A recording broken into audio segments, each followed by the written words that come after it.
Good evening, ma'am. Good evening. Ma'am, can you explain me how can I approach modern history? Okay, modern history is very important from the prelims as well as mains point of view. We all know this. In the prelims also, it's roughly of 30 marks, which I have seen like from 2015 onwards. I'm telling you the recent trends. It's roughly about 24 to 30 marks, sometimes even more. UPSC is very unpredictable. We can't predict the questions. But from the prelims and the mains perspective, I'll give you a guidance. How can you break down the preparation? The first phase, can say early modern history or late medieval history. What happened in 1707? Death of Aurangzeb. Death of the last important Mughal king, Aurangzeb. After this, what happened? Fall of Mughals. And whenever one empire falls, what happens? The rise of Marathas. Meanwhile, because of the fall of the Mughals, it led to the rise of Bengal Nawabs. What happened in 1757? Exactly 7 number you have to remember.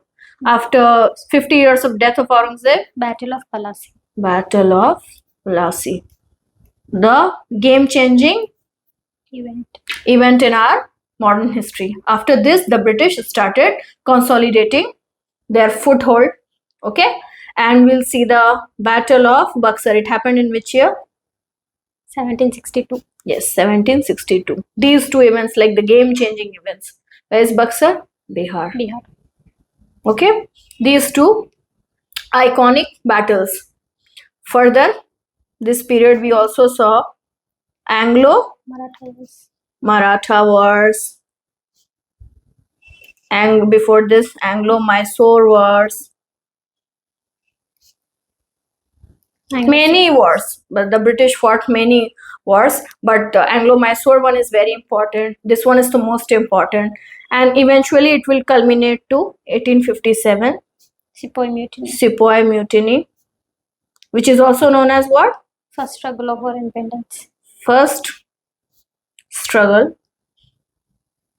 for our independence. Okay, so you have to remember these important points. So you have to divide the period first, 1707 to 1857, the important how British started expanding in our country. Okay, then 1857 to 1900 further, and 1900 to 1947 covering Gandhian era. This would be your first thing to do.